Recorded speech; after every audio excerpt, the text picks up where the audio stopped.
Just a little update from the practical EMF assessment mitigation workshop. So here in Melbourne, Australia, we've got all these fine people that have come down here from across the country to do training and fine-tune their assessment skills.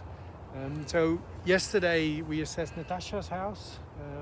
We had, maybe Jamie, you can elaborate a little bit about it. You took the lead on that one. I took the lead on this one, so it's good to sort of brush off the cobwebs and put all the theory into practice. So we started off with Natasha in the morning.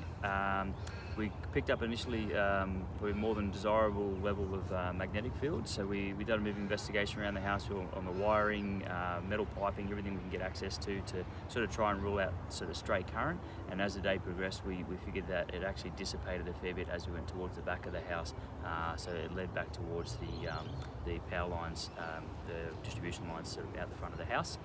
So that sort of give us a fair indication of where that was. But it was good that their daughters were home, so showing them the effects of the phone. Turn right on Portofino Drive, then turn left in Jesse Street. Experiment with the microwave, so that was another opener for them to see exactly how far that leaked through the house. But the daughters got involved, and it was really good to sort of pass on some knowledge to them, and it went pretty well. Yeah, that was good. Especially the microwave was shocking. I mean, they all leak, but when the daughter of the house was measuring her, assessing her body as she was walking away, it was a good 10 meters, I would say, least, that she had to be away from the microwave oven before levels were sort of back at what they were before it went on. And I think with radio frequency radiation, we found that it was higher as we went upstairs on the third floor up. Yeah, absolutely. So it's more exposure to the towers and things. Yeah. What else was interesting? The radio alarm clocks were interesting. Yes. The magnetic fields being emitted by 2 of the 3. The one was alright, but the other 2 were putting on really, really big magnetic fields.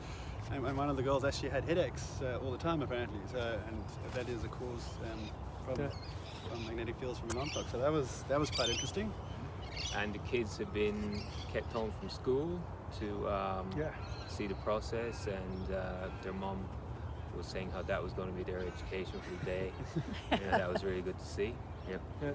Yeah, it was great to be on top of it.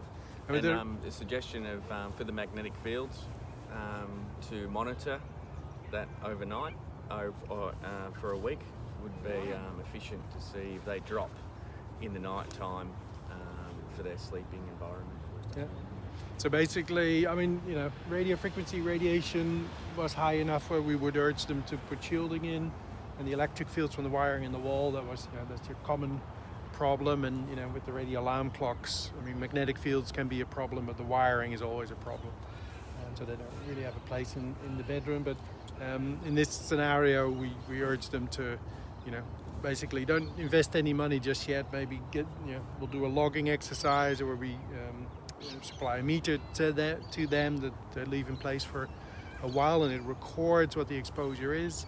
And then from there you can sort of see what the exposure is, because especially nighttime is of course important, and they have to make a judgment call, as in, well, how much time is being spent in here during the day. Is there always somebody home, or are you away from home a lot? And also what sometimes happens, and goodness, I've been in homes where somebody's gone, we have these magnetic fields, let's say 1.5 milligauss or something like that, and they tell me, like, listen, we've been here for 30 years, we've had 5 children, 2 of them were born in this house, 3 of them got married in this house, hell will freeze over before we move out, right? And, well, fair enough, right? I mean, if that's what we're working with. Well, and if that's the case, then let's lighten the burden as much as possible. Let's get rid of these radio frequency radiation skills. Let's get on top of those electric fields. Let's deal with the geopathic stress, so that magnetic field is the only thing that your body has to deal with.